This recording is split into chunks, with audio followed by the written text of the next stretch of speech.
Eclesiastes, capítulo 9, iremos ler dois versículos, o 8 e o 10. Eclesiastes, capítulo 9, iremos ler apenas dois versículos, o versículo número 8 e o versículo de número 10. Diz assim a palavra do Senhor: em todo tempo sejam alvas as tuas vestes, e jamais falte óleo sobre a tua cabeça. O versículo 10 vai dizer: tudo quanto te vier a mão para fazer, faze conforme as tuas forças, porque no além para onde tu vais, não há obra, nem projetos, nem conhecimento, nem sabedoria alguma. Quantos podem dizer amém? Que o Senhor, pois, aplique essa palavra bendita e preciosa aos nossos corações. A palavra não nos pede uma coisa que a gente não possa fazer, né? Deus jamais iria pedir alguma coisa para mim e para você que nós não pudéssemos fazer. Deus não ia pedir isso.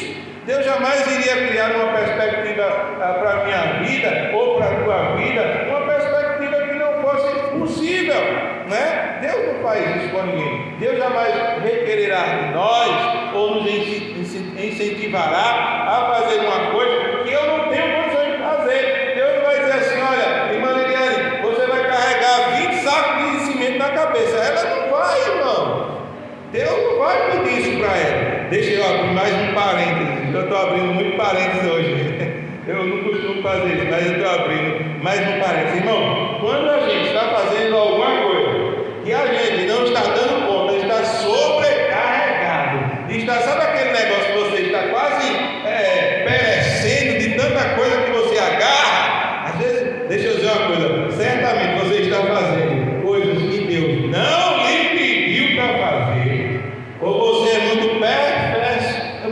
uma pessoa muito perfeccionista e está se agarrando, fazendo coisas que não são necessárias de fazer. Porque quando Deus pede para a gente fazer alguma coisa, não é praticamente para tirar a nossa capacidade de viver um peso tão grande. Ai meu Deus, isso aqui é um peso tão grande que eu estou já morrendo, eu não estou aguentando. Tem alguma coisa errada aí, meu irmão. Porque quando sabe quem é um exemplo bom disso? Moisés estava lendo, começava o julgamento de manhã, de noite, irmão, não sei nem que hora da noite. Já pensou? Vamos só aqui ilustrar. Começa 6 horas da manhã, aí vai o dia todinho, mal come, mal descansa, nada. Quando é meia-noite, ele não, tá bom, não aguento mais não, agora eu vou para casa descansar. Aí se ele faz um dia, amém, né? Faz uma semana, amém, um homem forte, saudável. Faz um mês, mas daqui a pouco o homem não estava aguentando mais não, irmão. Moisés estava com um jeito que parece alguns irmãos assim, de campanha, de correndo de um lado para o outro, né? E aí Moisés estava de um jeito que ele não aguentava mais tamanho peso. Aí o sogro de Moisés, não foi nem Deus, viu, irmão? Deus se utilizou do sogro de Moisés. Não é assim não. Você pega os homens assim capacitados, e aí você bota ele para fazer as coisas, e você pega só as coisas mais importantes. Foi o que aconteceu? Melhorou o quê? A qualidade de vida de Moisés. Aonde estava a falta de sabedoria? Era em Deus. Deus calculou errado, disse: Moisés, estou com peso aí que tu não aguenta. Não!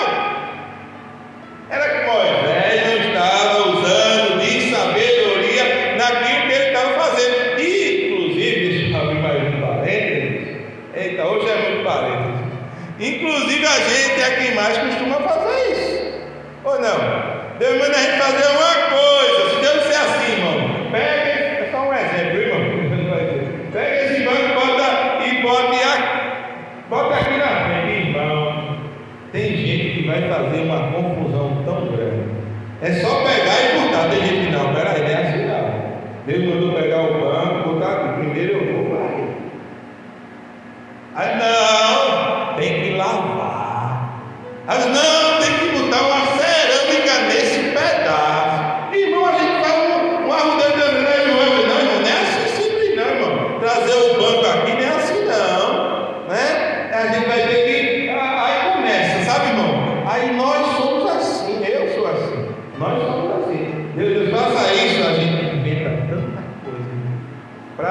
fazer aquilo que Deus disse que era para fazer, e às vezes é tão simples, né? Então, muito peso que estamos carregando, pode ter a certeza, não foi Deus quem colocou nos nossos ombros, foi ou a gente ou alguém, e a gente se submeteu, sabe para quê, irmãos? Para agradar. Para agradar. Rapaz, a irmã Helena pediu isso, eu não posso. Não tenho condições, mas eu não tenho como negar, porque eu gosto muito da irmã Helena. Aí isso o peso vai aumentando. Daqui a pouco você não está vivendo direito, porque você vive por vezes para agradar os outros. Então, irmãos, quando a Bíblia diz assim, em todo tempo sejam alvas as suas vestes, é porque é possível. É porque existem condições, mas há pessoas que se perdem no meio do caminho. Sabe por quê?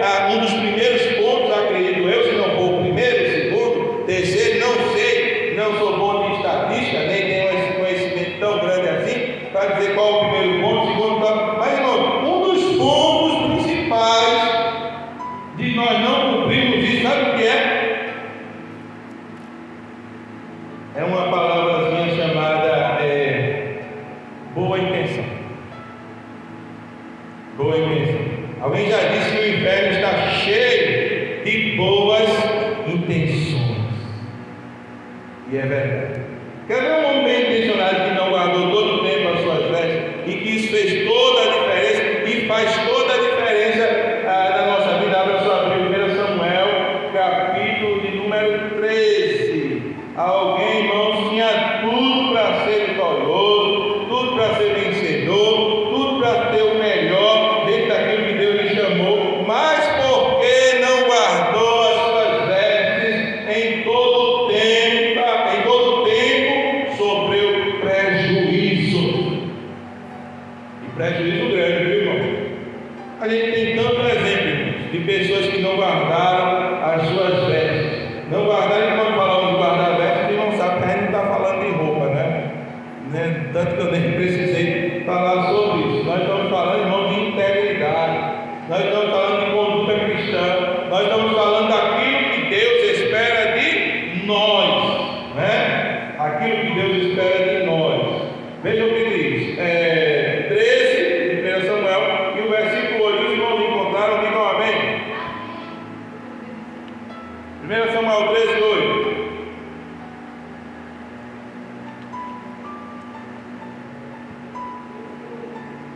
Posso ler, irmão? Diz assim: esperou Saul esses 7 dias, segundo o prazo determinado por Samuel. Não ouvindo, falei Samuel a Gilgal, o povo se foi espalhando dali. Então disse Saul: trazei-me aqui o holocausto e a oferta pacífica. E ofereceu o holocausto. Mas acabara ele de oferecer o holocausto, eis que chega Samuel, Saul lhe saiu ao encontro para o saudar. Samuel perguntou: o que fizestes?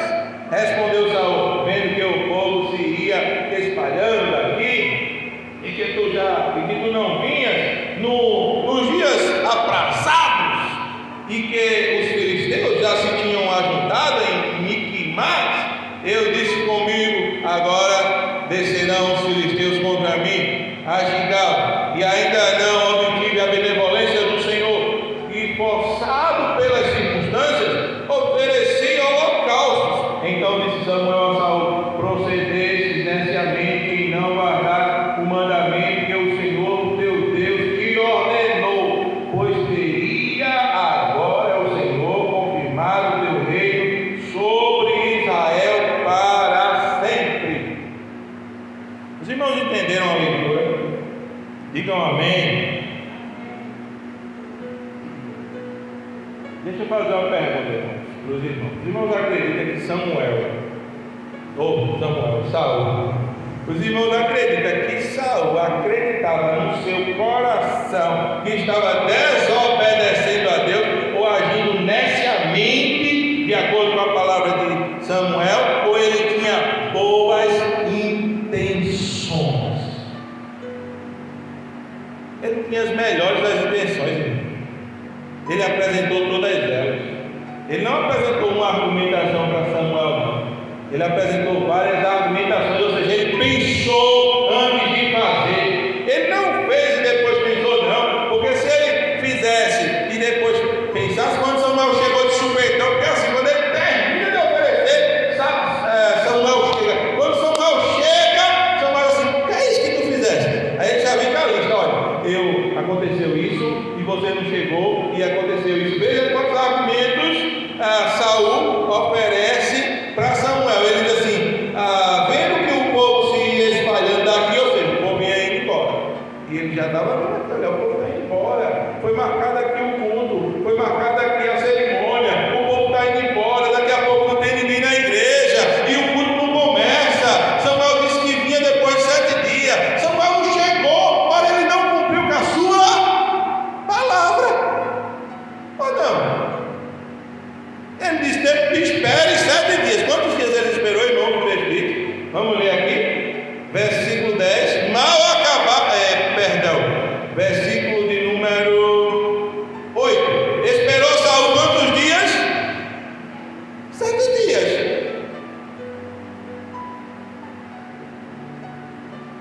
Foi ou não foi, irmãos? Eu estou errado? Ele esperou 7 dias. E aí, o profeta mandou esperar quantos dias? Não foi 7?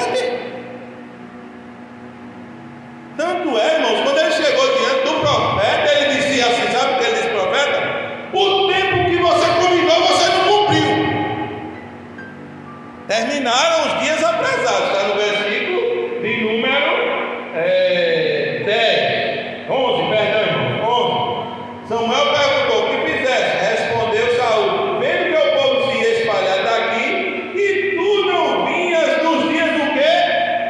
Na minha tradução, atrasado. Na do irmão diz como? Nos dias atrasados. O que é que Saul disse para Samuel? Você não cumpriu com a sua palavra. Você marcou uma data e não chegou. Eu como rei, eu como uma pessoa que sou superior até a você, entre aspas, que não era mais, por ser o rei, o profeta estava a serviço de Deus, mas hierarquicamente o rei tinha uma posição mais elevada. Você não cumpriu, Samuel. Eu vi o povo ir embora. Você não cumpriu o prazo, eu esperei, eu obedeci. Aí ele vai dizer assim, e que eu fiz que eu já senti uma ajudada em mim queimado, ou seja, olha, os inimigos já estavam se organizando. Veja quanta boa intenção. E aí ele diz assim, eu disse comigo, agora descerão os filisteus contra mim a Gilgal, ou seja, eles vão nos atacar, eles vão nos matar, e ainda não obtive a benevolência do Senhor. E Samuel, que era para estar aqui, não chegou para oferecer o sacrifício, para a gente alcançar a benevolência do Senhor. Então, por conta de tudo isso,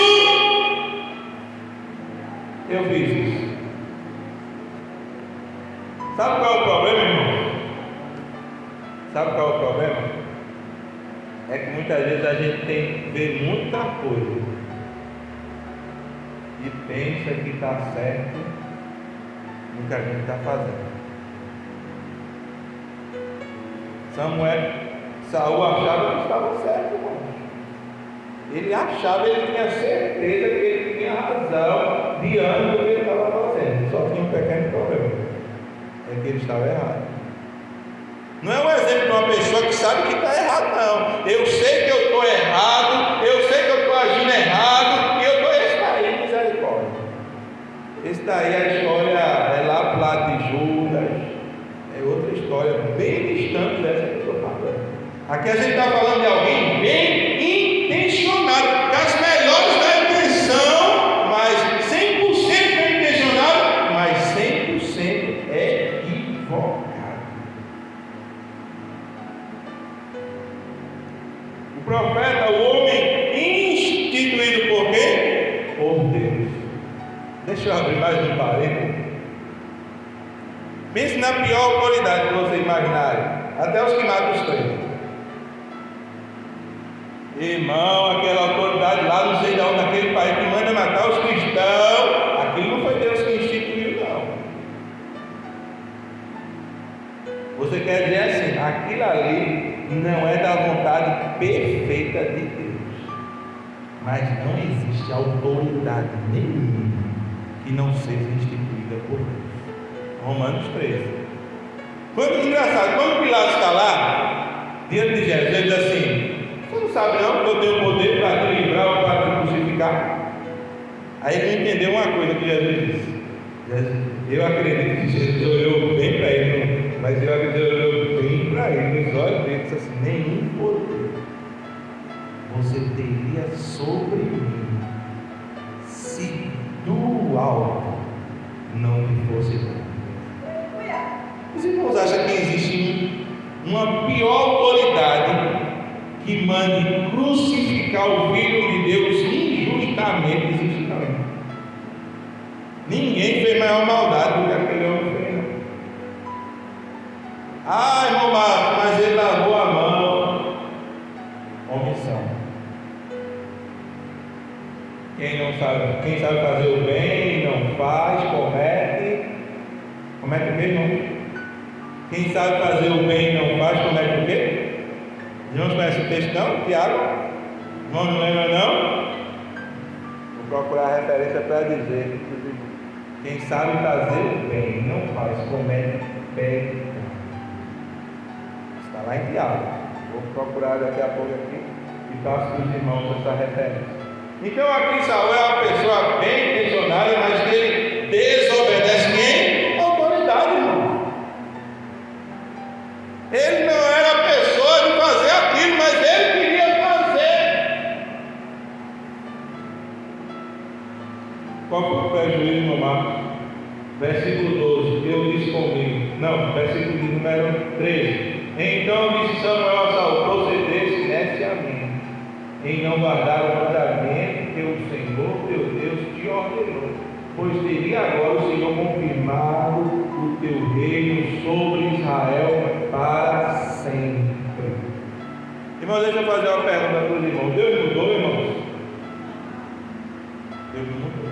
Ele é o mesmo ontem, hoje e eternamente. Esse Deus que é o mesmo, ele fecha a porta. Aliás, ele deixa que alguém feche a porta que ele abriu. Deixa, irmão, porque a Bíblia vai dizer que a porta que Deus abre, quem fecha, irmão? Ninguém fecha. Ninguém é ninguém. Não adianta inventar a conversa, não, irmão? Ninguém, porque Deus quer dizer que ninguém além, não, ninguém é ninguém. A porta que Deus abre, ninguém fecha em ponto final. Sabe quem fecha a porta, irmão? Que Deus abre? É Deus. Porque a vez que a porta que ele fecha, ninguém abre. Teria Deus confirmado o reino para Saul, porque Saul é uma permissão de Deus. Quando Samuel estava lá, sendo juiz, diz a Bíblia que o povo disse: queremos um rei. E tem gente que acha que o povo sempre está certo. Tem gente que diz até assim: a voz do povo é a voz de Deus. Mas sabe o que Deus disse lá? Samuel, eles não rejeitaram você não, porque Samuel ficou triste quando o povo disse assim: queremos um rei. Sabe o que Samuel diz no capítulo 8 de 1 Samuel? Vou ler porque é grande o texto. Ele diz: sabe o que, irmão? Nos primeiros capítulos ali de 1 Samuel, sabe o que é que Samuel vai dizer? Ele vai dizer assim: qual foi o dia que eu fiz injustiça contra vocês? Que eu julguei erradamente. Deixa eu ver aqui qual é o texto correto para os irmãos. Samuel faz uma exposição, irmão. Ele diz assim: qual foi o dia? Qual foi o dia que eu julguei erradamente?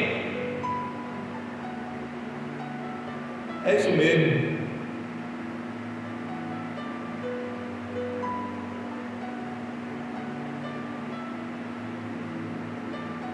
Ele faz uma exposição, são os primeiros capítulos aqui, os irmãos procuram, é um desses capítulos, 8, 9, 10, irmãos, vejam só, e aí Samuel faz uma exposição, ele diz assim, qual foi o dia que eu julguei erradamente, que eu fui injusto, que eu fiz isso, que eu fiz aquilo. Aí Deus chega uma hora para Samuel, fique triste não, eles não rejeitaram você não, porque Samuel ficou triste, irmão, eles rejeitaram a mim.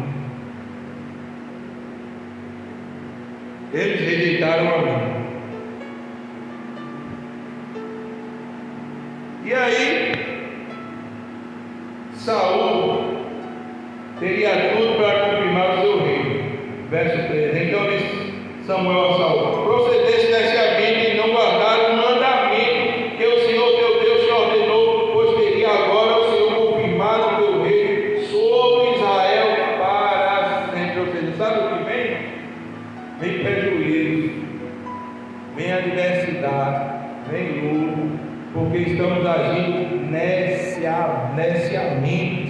Existe neciamente, ou seja, desobedecer àquela pessoa que Deus instituiu. Deus não mudou não, irmãos, ele é o mesmo ontem. Engraçado como Davi entendia isso, porque Saul, desviado do caminho, e a Bíblia dá relato que ele havia se desviado pelas suas práticas. Estava um rei desviado do caminho, mas a Bíblia diz que ele tentando matar Davi ia lá, tinha chance de matar Saul, mas ele não matava. Eu fico pensando nos homens de Davi, os valentes de Davi, dizendo, rapaz, esse camarada querendo me matar, e você teve a oportunidade, cortou a capa, mas você não matou ele. Aí Davi diz assim, longe de mim, eu matar o ungido do Senhor, porque ele sabia que foi Deus que colocou, irmão. O Deus que coloca é o Deus que tira, o Deus que abre é o Deus que fecha, o Deus que mata é o Deus que vivifica e vice-versa. Tem coisa que não cabe a mim, tem coisa que não cabe a você, tem coisa que não cabe a nós, e aquilo que não cabe a nós, sabe o que a gente faz? A gente entrega na mão de Deus. Não adianta lutar não, irmão, porque você não vai estar lutando com o homem, você vai estar lutando com quem colocou o homem. Deixa eu dizer uma coisa para os irmãos, aqueles que Deus não colocou, o vento tira. O vento tira. Não dá fulano, aí mudou, não foi Deus, o camarada mudou pela conta dele mesmo. O vento vai assim, ó, e o cavalo voa. Ele saiu e não aguenta nada, não tanto sai, mas aquele que Deus não foi, não vai não, irmão. Aquele que Deus botou, se Deus botou, se ele está andando na direção de Deus, pode vir vento, tempestade, chuva, pode vir o que vier. Sabe o que vai acontecer? Enquanto houver luta, Deus vai estar lutando com aquele que Deus colocou. Sabe quem fez uma exposição muito interessante sobre isso? Estevão. Estevão fez uma exposição perfeita sobre isso, porque a argumentação era sobre Jesus. Isso aí é filho de Deus, não morreu, foi crucificado. Aí Estevão argumenta e diz assim: Deus não era com ele, não, senão ele não tinha perecido. Aí Estevão faz assim: e Moisés? Não, ele começa com José. E José? Deus era com José ou era com os irmãos de José? Ele chama de patriarca, né? Deus era com José ou com os irmãos de José? Aí o povo começa a ficar irado.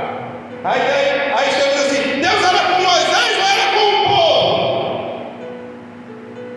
Da mesma forma, Deus é com Jesus, assim como Deus era com José e não com os patriarcas, assim como Deus era com Moisés e não com o povo, assim Deus era com Jesus de Nazaré e não com você. Mas vocês pensam que ele mataram Jesus achando que ele era o Messias? Que ele era o filho de Deus? Não. Aquele povo que crucificou Jesus, eles crucificou achando que estavam crucificando o pior resto do mundo, um malfeitor, pior do que um bandido. Eles faziam, irmãos, com toda a certeza, com toda a convicção, com toda a segurança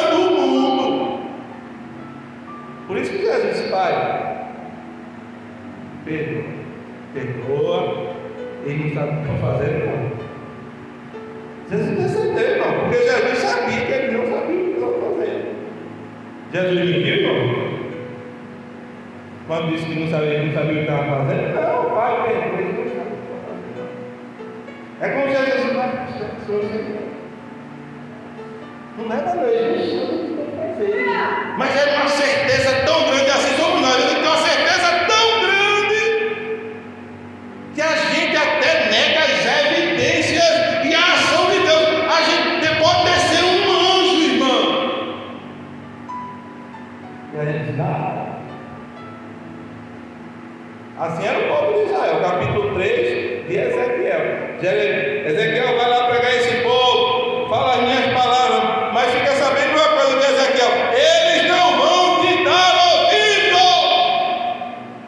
porque são um povo obstinado de coração. Aí Deus diz assim: se eles fossem pregar outro povo estranho, se você fosse pregar outro povo estranho, o povo daria ouvido, mas como Israel é povo de coração obstinado, eles não te ouvirão. Mas quer te ouvindo ou quer deixando de te ouvir, prega a minha palavra.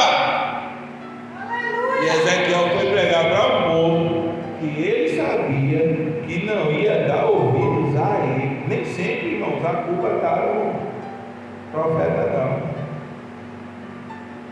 E a gente tem que aprender a fazer um autoexame. Essa é a primeira coisa, irmãos, que o texto fala: em todo tempo sejam alvas as suas vestes. A outra coisa, irmãos, é: não perca as oportunidades. Muitas vezes não sabe o que a gente está fazendo da vida, perdendo as oportunidades. Abra sua Bíblia no livro de Jonas, porque o texto vai dizer: tudo quanto vinha a tua mão para fazer com todas o quê? A tua força. Ô irmão, é tudo que você gosta. O texto diz isso. Tudo que você gosta que vinha a tua mão para fazer, faça. Não. Tudo que você tem admiração de fazer que vinha a tua mão, faça. Também não.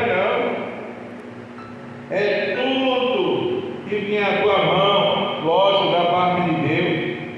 Faça e faça com toda a sua força, porque para o além, quando você vai, você não vai ter essa oportunidade. Em outras palavras, ele diz assim, irmão: não perca as oportunidades. Jonas capítulo 4, veja o que diz a Bíblia.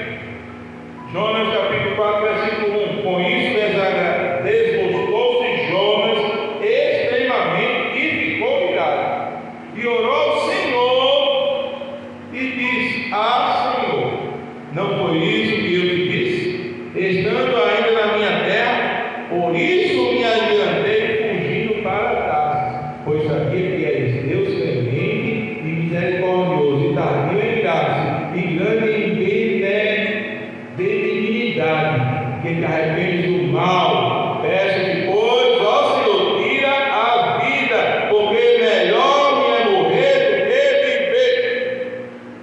O que é que Jonas está fazendo aqui, irmão? Jonas está confessando. Jonas está dizendo porque fugiu. Jonas está dizendo porque foi embora. Jonas está dizendo porque não obedeceu a Deus.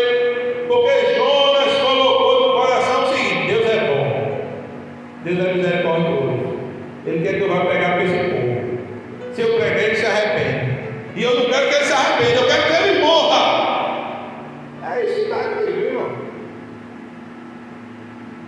Desculpe se eu não estou colocando de uma maneira bem bonita, mas é isso que está aqui. Jonas queria que o povo fosse destruído, morresse. Agora, sabe por que estava disfarçado isso, irmão? Juízo. Está disfarçado de juízo, porque a gente disfarça a maldade que está dentro do nosso coração. E Jonas estava disfarçando a maldade do coração dele. E para a mente dele não condenar ele, ele queria o quê? Juízo. Na cabeça dele Deus tem que fazer juízo, esse povo fez muito mal. A ponto de negar, irmãos, a essência de Deus. Porque ele, sabendo que Deus era bom, ele sabendo que Deus era misericordioso, ele sabendo que Deus era paciente, ele sabendo que Deus dá uma segunda chance, ele não queria que esse povo tivesse uma segunda oportunidade. Mas Deus veio e fez o quê? Desmascarou Jonas. Porque a gente não consegue, não adianta. Você pode tentar falar, fazer, você não consegue, mas Deus consegue. Deus consegue. Sabe o que Deus fez? Jonas estava lá, e Deus, quando Jonas estava tirando o cochilo, Deus fez uma planta crescer. A planta cresceu, fez sombra. Jonas gostou, porque Jonas estava olhando em cima do monte, esperando o tempo para Deus destruir a cidade e destruir o povo. Nesse tempo que Jonas está esperando para ver aquele mal, aquele caos, porque tem gente que é assim, não fica só esperando para ver o caos, sabe? Aí Deus foi, fez a planta, e a planta fez sombra. Aí Jonas gostou. Disse, rapaz, como Deus é bom. Que planta maravilhosa. Aí pegou a mão pela planta, irmão. Aí Deus disse, agora eu pego ele. Quando foi no outro dia, Deus mandou um verme destruiu a planta, comeu a planta, daqui a pouco o sol na cabeça de Jonas. Jonas acorda bravo, disse assim, mas cadê a plantinha daqui? E aí Jonas, a plantinha não sei o que, e eu quero morrer porque a planta morreu, coitada da planta. Aí Deus, Jonas, é razoável essa tua ira por causa de uma planta. Sabe o que Jonas diz, irmão? É sim, Senhor, é razoável a minha ira até a morte por causa da planta. Aí Deus diz, você tem misericórdia da planta. E você não queria que eu tivesse misericórdia do povo. A planta você não plantou, você não regou a planta, você não cuidou da planta, aí você tem misericórdia. Mas no meu povo você não tem. Tem gente assim, irmão, tem misericórdia de tanta coisa, mas não tem misericórdia do povo. Tem gente que não saqueta enquanto não vê o outro. É igual a história lá de Sodoma e Gomorra, assim, viu uma coisa de fogo assim e exterminar ele. Enquanto está acontecendo isso, a pessoa não se quieta, não. Porque Jonas era assim, Jonas estava lá olhando, quando acontecer a bola de fogo aí, quer acabar com tudo, eu não me aquieta. Aí antes disso, Deus chegou e disse, Jonas não é assim, não. Tu está pior do que o povo. Porque quando Jonas foi lá que pregou, o povo se arrependeu. Mas irmão, Deus falou esse tempo todo com Jonas e Jonas não se arrependeu. Vocês perceberam que Jonas não se arrependeu? Tem um versículo de gente que Jonas se arrependeu, que Jonas mudou de atitude. Tem não, irmão. O versículo se encerra dizendo assim, o livro de Jonas se encerra dizendo assim, olha Jonas, você teve misericórdia de uma planta que você não plantou, e não teria misericórdia de um povo que não sabe discernir entre a mão esquerda e a mão direita. O livro termina com uma pergunta, irmão. É assim ou não? Vamos ver o último versículo de Jonas.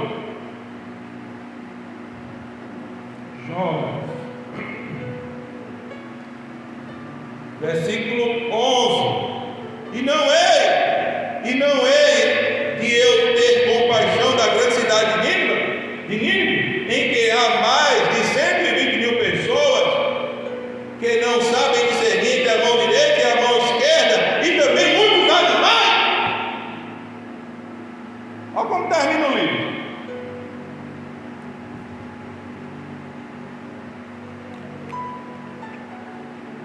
Com uma pergunta.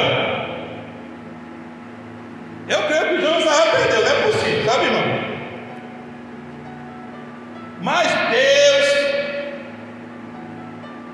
Ele calculadamente, espontaneamente, termina o livro com uma pergunta, porque essa pergunta Ele está escrevendo para mim e para você também. Porque a gente, antes de ser a justiça em pessoa, a gente também tem que ter um pouco de misericórdia.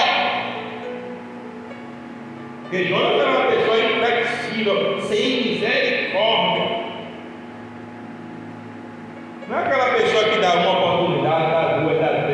dá 4, dá 5, dá 10. Não é isso, né, irmão? Porque chega uma hora que não dá a corda, quebra.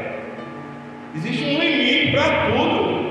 Mas uma pessoa inflexível é uma pessoa sem misericórdia e nem percebe. Porque Jonas a todo tempo ele está falando com Deus, Deus falando com ele, é razoável essa tua ira, e Jonas diz 2, 3 vezes, é razoável sim. Ele nem percebe quem está falando. Mas vamos para a última parte, que é sobre alguém que aproveitou a oportunidade na sua vida. Gênesis capítulo de número 50. Aliás,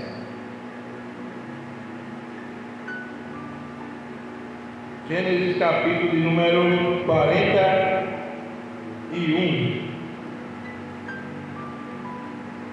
e o verso 50.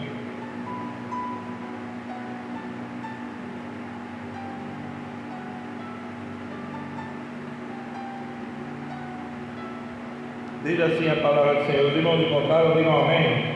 Gênesis 41, 50.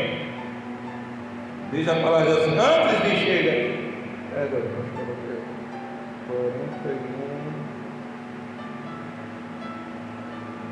É isso mesmo. Antes de chegar a fome, nasceram 2 filhos a José, os quais lhe deu a Senate, filha de Potífera, sacerdote de On. José ao primeiro chamou de Manassés, pois disse: Deus me fez esquecer todos os meus trabalhos e toda a casa de meu pai. Deus me fez esquecer todos os meus trabalhos ou todas as minhas aflições, talvez a sua tradução esteja assim, né? E a casa de meu pai. Irmãos, por que José coloca essas duas coisas? Motivo muito simples. Tudo aquilo que ele sofreu. Daquilo que ele sofreu. Primeiro ele também diz a casa do meu pai, porque ele poderia guardar no seu coração tudo aquilo que seus irmãos fizeram com ele. Lançaram José numa cova, fizeram toda a maldade a José, né? E José poderia guardar isso aonde, irmão? Aonde é que a gente guarda o mal que fazem contra a gente? No coração.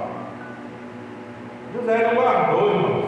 Ele diz assim: Deus me fez esquecer. Quando ele teve o primeiro filho, ele disse: Deus me fez esquecer. Colocou o nome do filho dele. Deus me fez esquecer. Porque o que José passou, ele teve motivo de sobra para guardar muita coisa no seu coração. Sabe quem guardou, irmão? Não foi José. Sabe quem guardou coisa no coração? Foram os irmãos de José.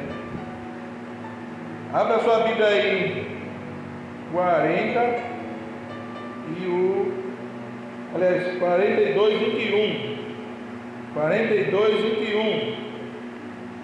Veja quem guardou no coração e na mente. Porque José, eles vão comprar comida, os irmãos conhecem a história, né? A fome, coisa e tal. E aí os irmãos de José, o pai manda os irmãos ir para comprar comida e José não se revela. E José começa a fazer alguns testes com os irmãos, aprender, segura um dos irmãos e aquela confusão toda. E aí veja o que eles dizem no versículo 21 do capítulo 42.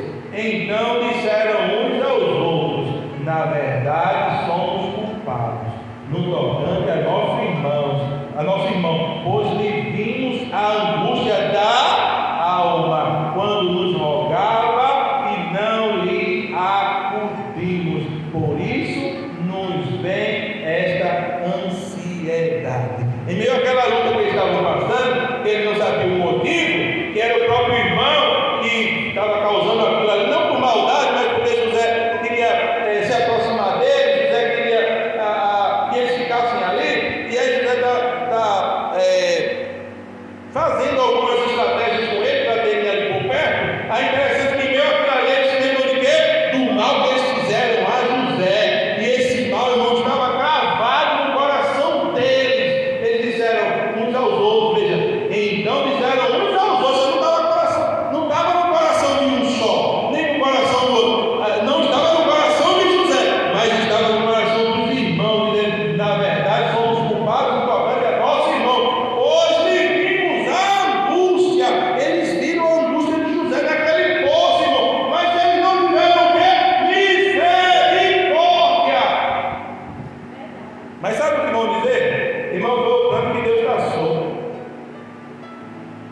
Foi o canto que Deus traçou. Quem são vocês? A Bíblia diz que do alto, do Pai das luzes, não há sombra de variação, e de lá desce todo o dom perfeito e toda boa dádiva. Deus não escreveu essa história, não. Ah, irmão, foi Deus que planejou. Foi não, viu? Foi não. E a Bíblia mostra isso. Ah, irmão, mas José, quando se revelou aos seus irmãos, eles disseram assim: não, fique tranquilo, Deus permitiu, isso aconteceu, Deus assim, isso aconteceu, para que houvesse salvação para a humanidade, fique tranquilo. Ah, alguém pega essa palavra e diz: está vendo, irmão? Foi Deus que escreveu a história, foi não. Por que, irmão Marcos? Porque a Bíblia mostra com clareza que Deus não escreveu essa história. Aonde é que está escrito?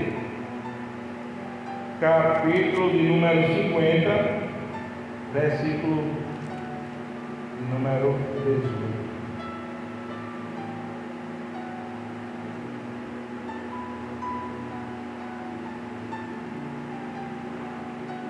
E diz assim, Gênesis 50, 18 em diante. Depois vieram também seus irmãos, prostraram-se diante dele e disseram: eis aqui por Deus servos. Respondeu José: não tem mais. Acaso estou em lugar de Deus? Versículo 20. Vós, na verdade, intentastes o mal contra mim, porém Deus o tornou em bem, para fazer como vedes agora, que se conserve muita gente em vida. José mostra claramente, irmão. A Bíblia mostra claramente, porque toda a palavra é inspirada por Deus. Vós intentastes o mal contra mim, mas Deus transformou o mal que vocês fizeram contra mim em bem. Mas José não guardou no seu coração. Quando ele teve o primeiro filho, ele colocou o nome do Senhor me fez isso. E aí o versículo continua 52, Gênesis 42, 52. Ao segundo chamou de Efraim, pois disse: Deus me fez prosperar na terra da minha aflição. Aquele que perdoa, irmão, prospera, diz a Bíblia. Se confessar, aquele que confessa as suas transgressões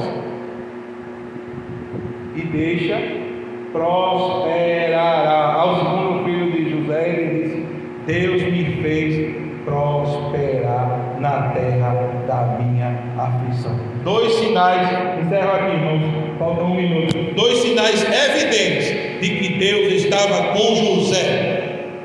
Primeiro, Deus o fez prosperar.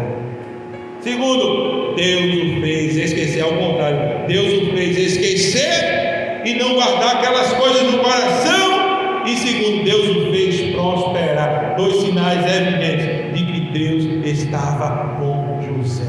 Aonde ele colocava a mão, foi acusado injustamente por uma coisa que não fez, irmão. Foi para a prisão. Todo mundo olhou e disse assim: olha, ele é culpado. Mas Deus que conhece a história nos bastidores, Deus viu quem era o culpado. Mas José sofreu. Irmãos, deixa eu só encerrar dizendo uma coisa para os irmãos. Eu vi alguém dizendo assim: José nunca se questionou pelo seu sofrimento. Eu digo para os irmãos, isso não é verdade. Primeiro porque um ser humano jamais passaria por uma situação dessa e não se questionaria. Então não adianta a gente querer angelizar José. Segundo porque a Bíblia mostra que ele se questionou. Só encerrar nesse versículo, Gênesis 40, 14. Ele se questionou, irmãos, como qualquer ser humano se questionaria. Gênesis 40 e o 14.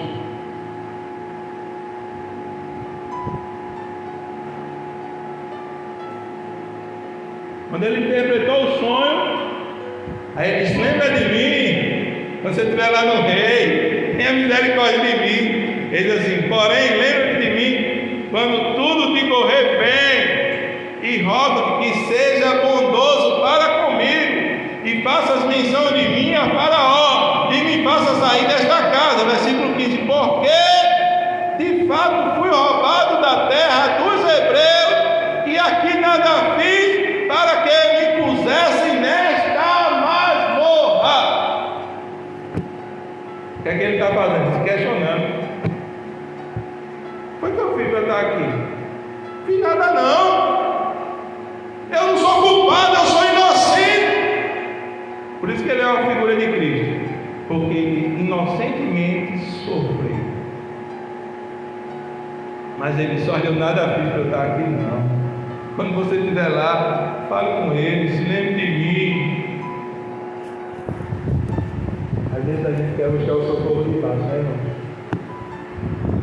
Mesmo inocente, o socorro vem do alto. Aquele homem simplesmente esqueceu de José. Mesmo José abençoando a vida dele, ele esqueceu. Mas Deus não esqueceu de José. Vamos poder dizer amém? Deus nos abençoe em nome de Jesus.